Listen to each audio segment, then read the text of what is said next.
बिस्मिल्लाहिर्रहमानिर्रहीम, अस्सलाम वालेकुम everyone, welcome back to biology with Hamza Ramzan. हम लोग इससे पहले नम्स 2022 का जो एमडी कैट का पेपर था उसको डिस्कस कर चुके हैं। उसके अंदर बायोलॉजी वाला जो सेक्शन है उसे डिस्कस कर चुके हैं। तो आज के लेक्चर के अंदर हम लोग बात करेंगे जो नम्स का 2021 का पेपर था उसका जो बायोलॉजी वाला सेक्शन है उसकी हम बात करेंगे इंशाल्लाह आज के लेक्चर के अंदर।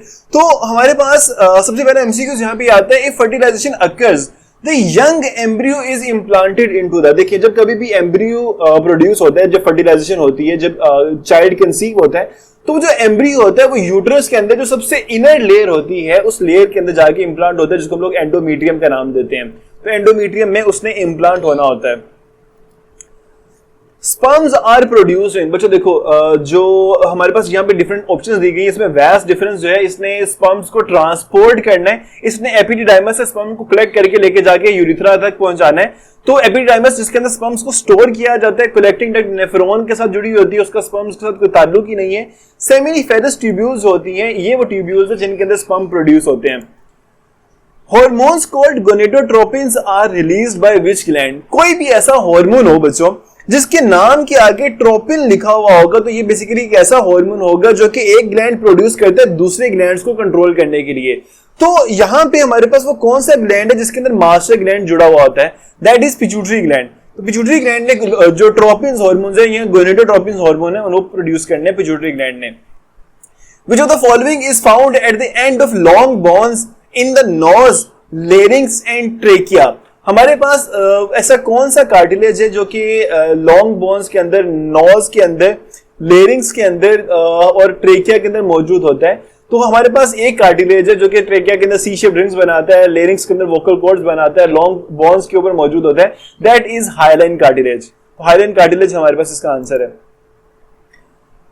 A muscle with characters like a spontaneous contraction, फौरन से एक दफा कॉन्ट्रैक्शन उसकी हो जाती है, one nucleus per cell and no control over contraction is most likely। ऐसा कौन सा मसल है जो कि कॉन्ट्रैक्ट करेगा लेकिन उसकी कॉन्ट्रैक्शन के ऊपर हमारे जहन का कोई कंट्रोल नहीं होगा और इसके अलावा उसके अंदर एक सेल में सिर्फ एक ही न्यूक्लियस होगा? तो that is going to be our smooth muscle. Smooth muscle जो होते हैं दे आर मोनोन्यूक्लिएट मसल्स, और ये वो इनवॉलंटरी भी होते हैं। जैसे हमारे स्टमक की दीवारों के अंदर स्मूथ मसल्स मौजूद है, हम लोग खुद सोच समझ के अपने वॉलंटरी कंट्रोल के जरिए उन मसल्स को कॉन्ट्रैक्ट नहीं करवा सकते। Ball and socket joint is present at. तो बॉल एंड सॉकेट जॉइंट, जैसे कि हमारा ये शोल्डर है, बेसिकली शोल्डर ही बेसिकली इस क्वेश्चन का भी आंसर होगा। जैसे ये शोल्डर है, इस शोल्डर के अंदर जो मूवमेंट है वो ऊपर नीचे आगे पीछे और ये रोटेशनल मूवमेंट जो है वो हो सकती है इस शोल्डर के अंदर। तो ये जो जॉइंट होगा हमारे पास, it will be known as ball and socket joint. तो shoulder is your answer. Which human body function is not controlled through negative feedback mechanism? Negative feedback mechanism होता है क्या बच्चों, जिसमें एक स्टिमुलस है, उसके नतीजे में एक रिस्पॉन्स प्रोड्यूस होगा and that response diminishes its own stimulus. जैसे कि आपके प्यास आपको लगती है, आपको प्यास लगती है, दैट इज अ स्टिमुलस। आप उसके नतीजे में पानी पीते हैं, वो रिस्पॉन्स है। रिस्पॉन्स की वजह से स्टिमुलस खत्म हो जाएगा, आपने पानी पिया उसकी वजह से प्यास खत्म हो जाएगी। आपको भूख लगती है, आप खाना खाते हो, भूख खत्म हो जाती है। ये नेगेटिव फीडबैक है। हमारी बॉडी नेगेटिव फीडबैक पे ही चलती है सिवाय एक दो फिनोमिना के जो कि पॉजिटिव फीडबैक पे चलते हैं। उसके अंदर हमारे पास एक लेबर कॉन्ट्रैक्शंस होती हैं जो ऑक्सीटोसिन हार्मोन करता है, ये पॉजिटिव फीडबैक पे चलता है। तो that is not controlled through negative feedback. अच्छा, okay, it is going to take a little bit longer. चलो ठीक है, आ गया। Grey matter of spinal cord does not contain. अच्छा, स्पाइनल कॉर्ड के अंदर ग्रे मैटर जो उसके अंदर इनर बटरफ्लाई शेप स्ट्रक्चर होता है, दैट इज ग्रे मैटर। तो स्पाइनल कॉर्ड का जो ग्रे मैटर है उसमें cell bodies of sensory neurons नहीं होंगी। देखो, आप लोगों को मैंने पहले भी बताया था कि पिछले लेक्चर के अंदर हम लोगों ने इस पे बात की थी कि वेंट्रल और डोर्सल रूट्स होती हैं। जो डोर्सल रूट है वो सेंसरी न्यूरॉन का काम करेगी, जो वेंट्रल रूट है वो मोटर न्यूरॉन का काम करेगी, मोटर न्यूरॉन की सेल बॉडी का काम करेगी वहां पे। तो जो ये दोनों वेंट्रल और डोर्सल रूट्स हैं, इनके अंदर सेल बॉडीज होती हैं, वो स्पाइनल कॉर्ड के ग्रे मैटर के अंदर नहीं जाएंगी, जो सेंसरी और मोटर न्यूरॉन्स है उनकी। तो बाकी मोटर न्यूरॉन्स वहां से निकल रहा है तो उसके साथ एसोसिएटेड हो सकता है, मगर सेंसरी न्यूरॉन्स जो होते हैं ये वहां पे एसोसिएटेड नहीं होते। तो सेंसरी न्यूरॉन्स है, that is your answer. In term of enzyme action, maximum temperature refers to a temperature at which। तो हमारे पास ना अलग अलग इसकी इंटरप्रिटेशन की जाती है। समटाइम इसको ऑप्टिमम टेम्परेचर का नाम भी दिया जाता है, समटाइम जो मैक्सिमम टेम्परेचर है that is the limit of an enzymes function. कि एंजाइम सिर्फ उस टेम्परेचर तक काम कर सकता है, उस टेम्परेचर से आगे अगर हम टेम्परेचर को लेके जाएंगे एंजाइम डीनेचर होना शुरू हो जाएगा, एंजाइम टूटना शुरू हो जाएगा, enzyme start to denature, that is your maximum temperature. In enzymatic activity the term feedback inhibition is used. जैसे हमने अभी नेगेटिव फीडबैक की बात की थी, सेम वही चीज होगी कि हमारे पास एक रिएक्शन होगा, रिएक्शन का प्रोडक्ट बना, प्रोडक्ट ने अपने ही रिएक्शन को स्टॉप कर दिया, तो ये हमारे पास जो फिनोमिना होते हैं इसे हम लोग फीडबैक इनहिबिशन कहते हैं।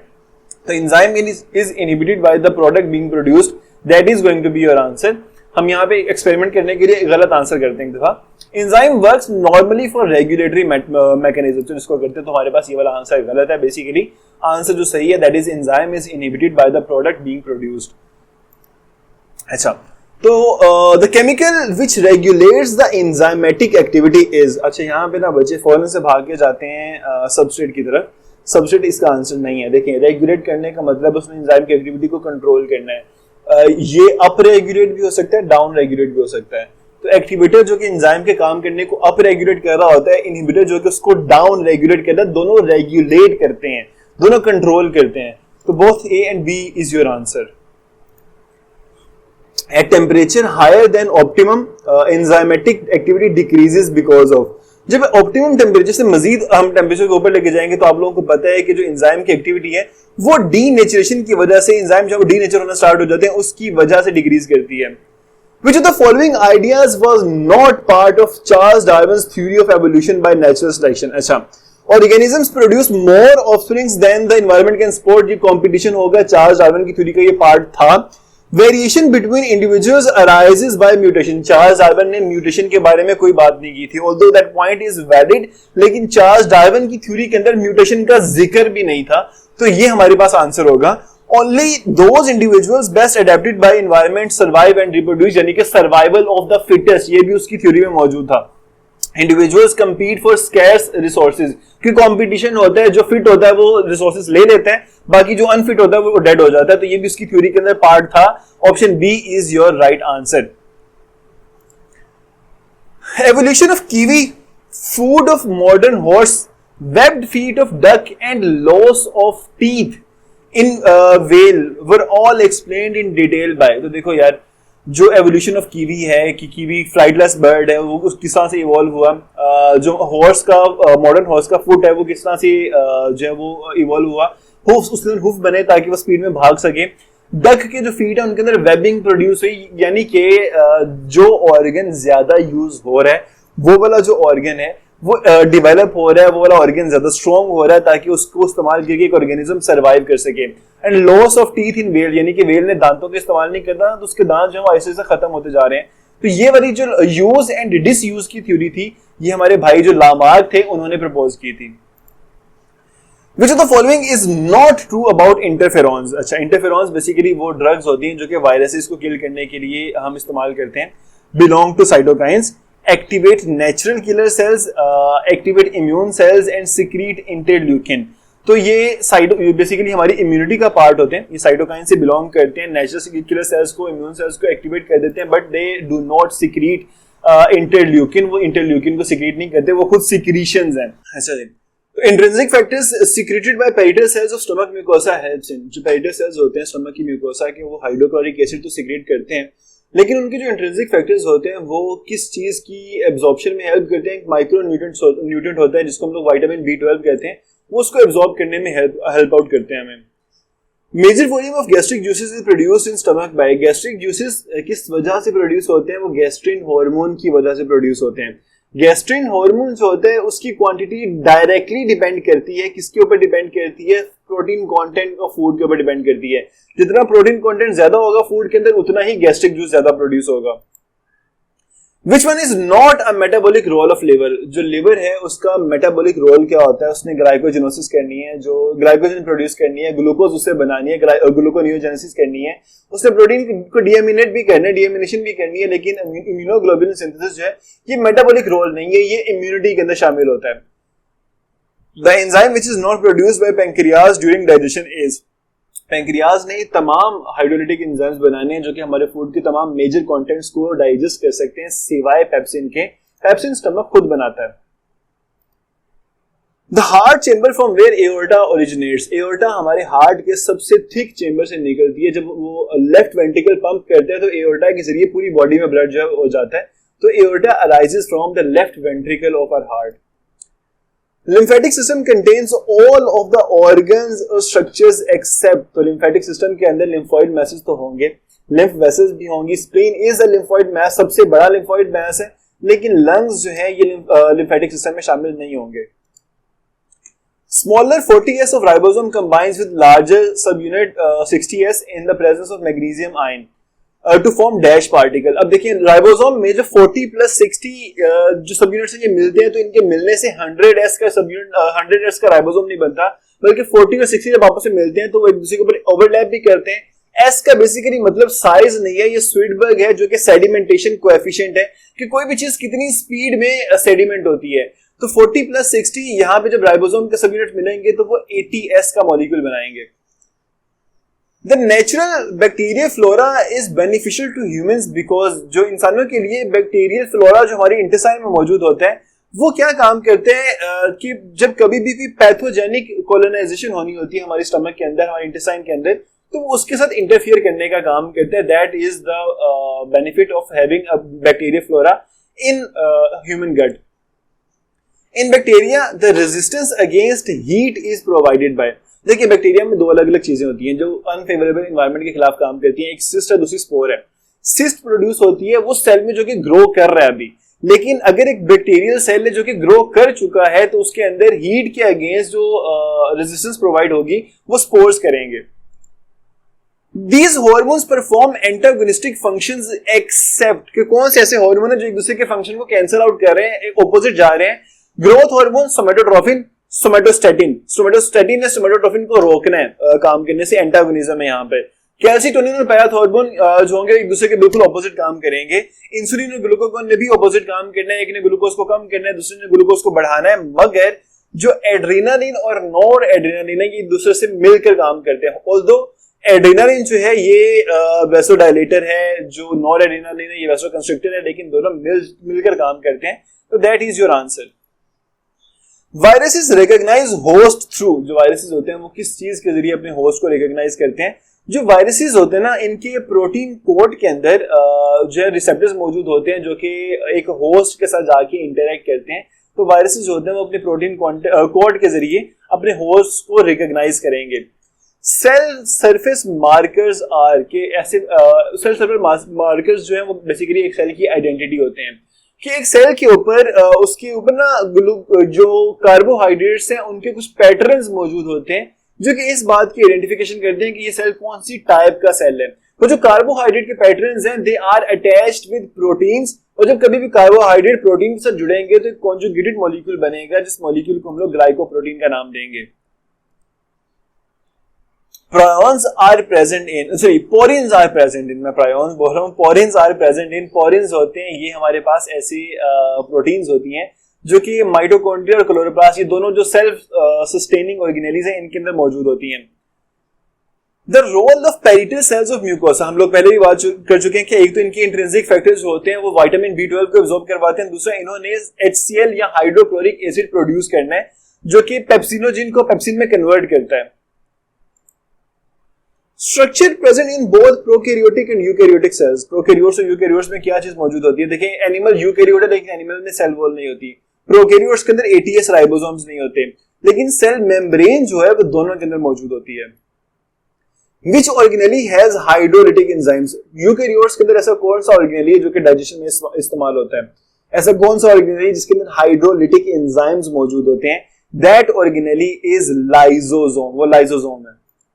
So that is your answer. Number and sequence of amino acids is determined by, protein के जो जितने भी स्ट्रक्चर्स हैं उनमें जो प्राइमरी स्ट्रक्चर होता है उसमें बेसिकली जो अमीनो एसिड का नंबर है और उसका सीक्वेंस है, यही सबसे इंपॉर्टेंट चीज होती है प्राइमरी स्ट्रक्चर ऑफ प्रोटीन के अंदर। तो primary structure is your answer. Okay, ये थोड़ा सा टाइम लगा रहा है। Water is solvent due to, पानी जो है वो किस प्रॉपर्टी की वजह से सॉल्वेंट है?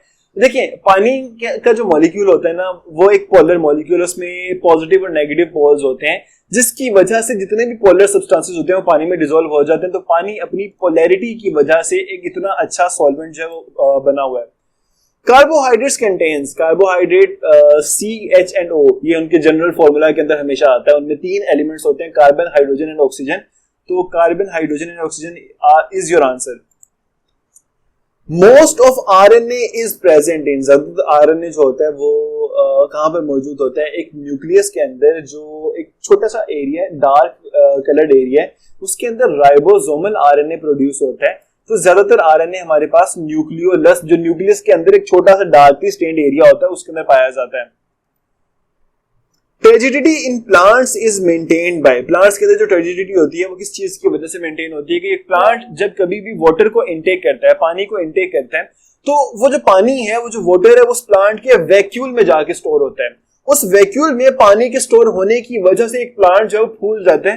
तो वैक्यूल जो है ये वो स्ट्रक्चर है जो कि प्लांट के अंदर टर्जिडिटी मेंटेन करता है। Chlorophyll pigments are present in, जो क्लोरोफिल के पिगमेंट्स हैं वो कहां पे पाए जाते हैं? क्रोमोप्लास्ट के ऊपर तो नहीं होंगे, क्योंकि क्रोमोप्लास्ट के ऊपर ग्रीन के अलावा बाकी सारे पिगमेंट्स होते हैं। जो क्लोरोफिल है ये क्लोरोप्लास्ट की थाइलेकोइड मेम्ब्रेन्स के ऊपर मौजूद होता है।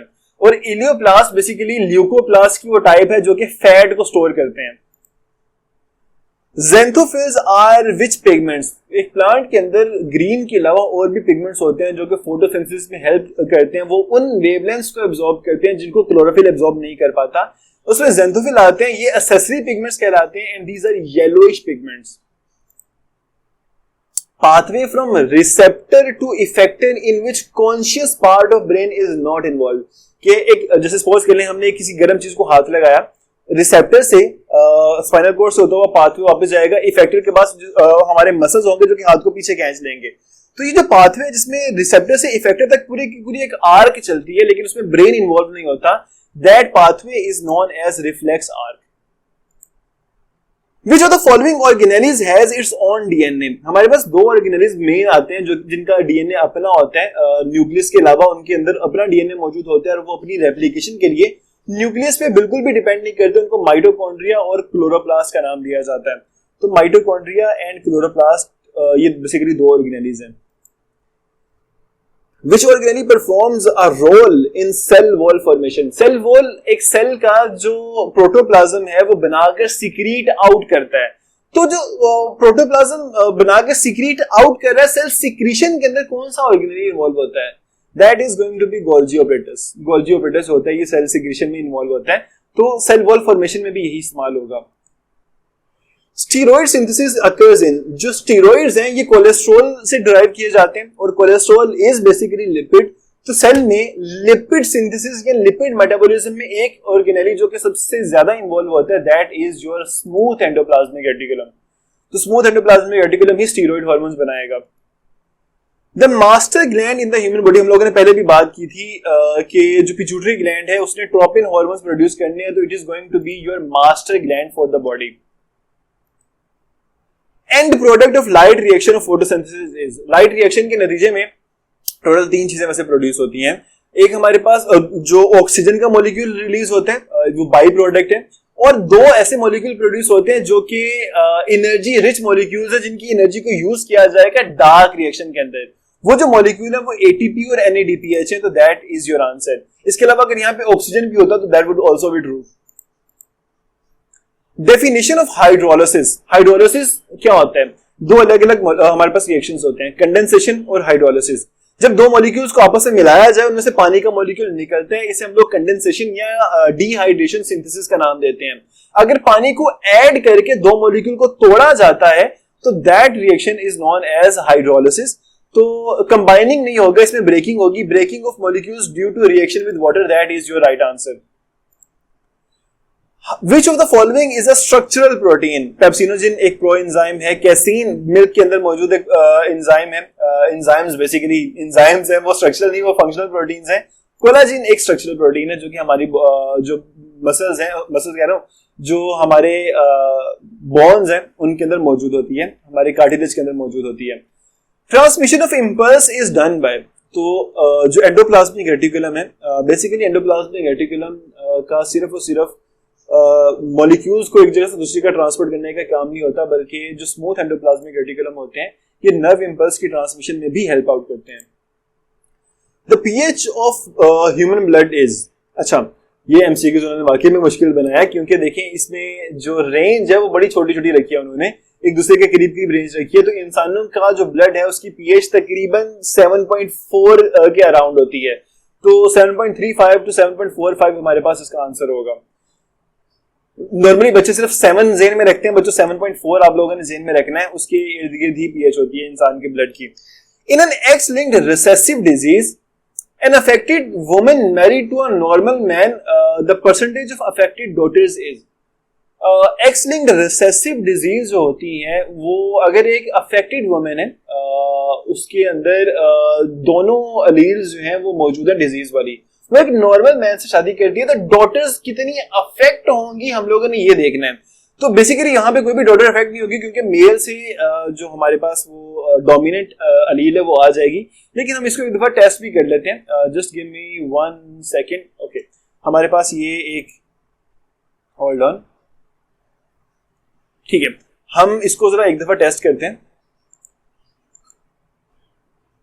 ओके, तो सपोज कर लीजिए हम लोग अगर हीमोफीलिया की बात करते हैं, हीमोफीलिया जो है, सॉरी वुमेन है, वुमन अफेक्टेड है, उसमें दोनों स्मॉल एच होंगे। She marriage to a man who is normal, यानी कि उसमें कैपिटल एच है। स्मॉल एच अगर वुमेन में दोनों होंगे तो वुमेन में डिजीज होगी। अगर हम इसका एक पुनेट स्क्वायर बनाते हैं, सपोज कर लीजिए this is the Punnett square, male के गमीट्स को हम लोग ऊपर लिख देते हैं, यहाँ पे कैपिटल एच वाला एक्स है और वाई के ऊपर तो अलील है ही नहीं, और यहाँ पे फीमेल के जो गमीट्स है दोनों के ऊपर स्मॉल एच है। तो पहली हमारे पास जो डॉटर प्रोड्यूस होगी उसमें एक कैपिटल एच वाली एलील होगी, एक स्मॉल एच वाली होगी। हेटेरोजाइगस है, that female will be carrier, लेकिन ये अफेक्टेड नहीं होगी। आगे मेल प्रोड्यूस होगा जो कि अफेक्टेड होगा, यहाँ पे भी एक फीमेल प्रोड्यूस होगी जो कि कैरियर होगी लेकिन अफेक्टेड नहीं होगी, और यहाँ पे मेल प्रोड्यूस होगा जो कि अफेक्टेड होगा। तो दो डॉटर्स प्रोड्यूस हुई, दोनों कैरियर्स हैं, दोनों ही अफेक्टर्स जो है वो नहीं है। ओके, अब हम चलते हैं जी वापस इसकी तरफ, तो 0% चांसेस होंगे हमारे, that is your right answer. The number of ATP used to produce 1 glucose in Calvin cycle, एक केल्विन साइकिल जो एक सिंगल केल्विन साइकिल होती है उसमें 9 एटीपीज यूज होते हैं, और वो जो 9 एटीपीज है वो हाफ ग्लूकोज का मॉलिक्यूल बनाते हैं, ग्लिसरॉल्डिहाइड 3 फॉस्फेट बनाते हैं। तो 2 ग्लिसरॉल्डिहाइड 3 फॉस्फेट को बनाने के लिए हमें 18 एटीपीज रिक्वायर्ड होंगे, 18 एटीपी रिक्वायर्ड होंगे, जो कि 2 G3P या ग्लिसरॉल्डिहाइड 3 फॉस्फेट आपस में मिलेंगे, उनके मिलने से ग्लूकोज का मॉलिक्यूल बनेगा। यानी कि एक केल्विन साइकिल के लिए 9 एटीपी चाहिए, मगर एक ग्लूकोज को बनाने के लिए 2 दफा केल्विन साइकिल चलनी चाहिए। तो इस क्वेश्चन का जो आंसर है that is 18। Which part of virus has glycoproteins? जो हमारे पास ग्लाइकोप्रोटीन्स है ना, बेसिकली ये रिसेप्टर का काम करती हैं एक तो, और जो हम कभी भी जब एंटीजन के तौर पे इस्तेमाल करते हैं तो वायरस की जो स्पाइक प्रोटीन्स होती हैं उनको इस्तेमाल करते हैं, इनके अंदर ग्लाइकोप्रोटीन्स होती हैं। Which hexose is most important from a biological point of view? खुद अंदाजा लगाएं कि हमारे लिए कौन सी हेक्सोज, 6 कार्बन वाली शुगर जो है वो सबसे ज्यादा इंपॉर्टेंट है, दैट इज ग्लूकोज। ये किसी भी बच्चे को भी इस चीज का आ जाएगा तो आपने परेशान नहीं, इतने आसान एमसीक्यूज भी आते हैं आपको। लेकिन देखिए आप सभी को पता होगा कि ग्लूकोज इंपॉर्टेंट है, लेकिन आपने सोचा कि अच्छा यार ये वाला एमसीक्यूज आ गया तो अब हम क्या करें, हो सकता है इसका आंसर ग्लूकोज ना हो, ये एक ट्रिक क्वेश्चन हो। तो ट्रिक क्वेश्चन तो है लेकिन सिंपल भी है साथ बहुत ज्यादा, तो आपने इजी होकर अपने नॉलेज के ऊपर, अपनी एबिलिटी के ऊपर लाजमी यकीन रखना है, देन इसको आंसर करना है, ये इजीली आंसर हो जाएंगे। Chromosomes that are same in male and female are, जो मेल और फीमेल के अंदर डिफरेंट क्रोमोसोम्स होते हैं वो तो एक्स और वाई क्रोमोसोम्स हैं, जो कि सेक्स लिंक क्रोमोसोम्स हैं।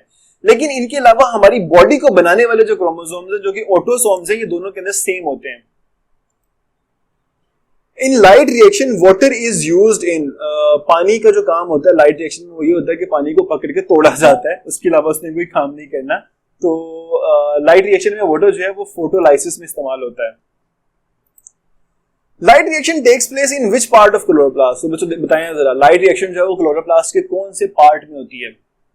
वो लाइट रिएक्शन क्लोरोप्लास्ट में 2 अलग अलग हिस्से हैं, थाइलेकोइड मेम्ब्रेन्स और स्ट्रोमा। थाइलेकोइड के ऊपर लाइट रिएक्शन होगा और इसके बाद जो स्ट्रोमा है उसके अंदर डार्क रिएक्शन होगा। तो लाइट रिएक्शन जो है वो स्ट्रोमा और थाइलेकोइड के ऊपर होता है।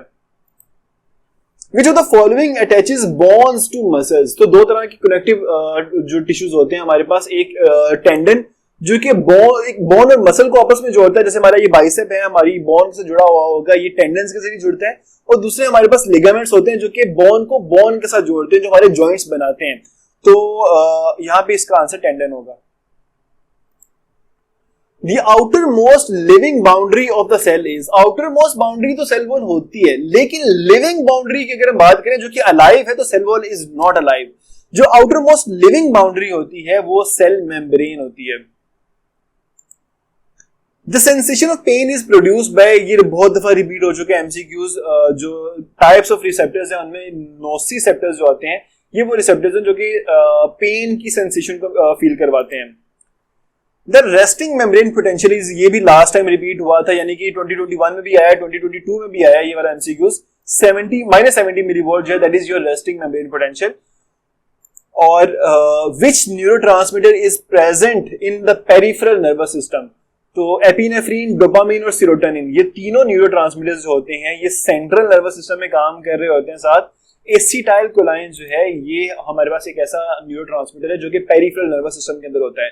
तो ये बच्चों आपके पास एमडीकेट 2021 जो कि नम्स ने बेसिकली कंडक्ट किया था उसका बायोलॉजी वाला सेक्शन है। अगर कोई भी ऐसा क्वेश्चन है जो कि आप लोगों को समझ नहीं आया तो मुझे कमेंट सेक्शन में लाजमी बताइएगा। इंशाल्लाह आप लोगों से नेक्स्ट वीडियो में मुलाकात होगी जो कि एमडीकेट या नम्स 2020 का सेशन होगा, उसके अंदर आपसे मुलाकात होती है। तब तक अपना ढेर सारा ख्याल रखिएगा बच्चों। टेक केयर, अल्लाह हाफिज।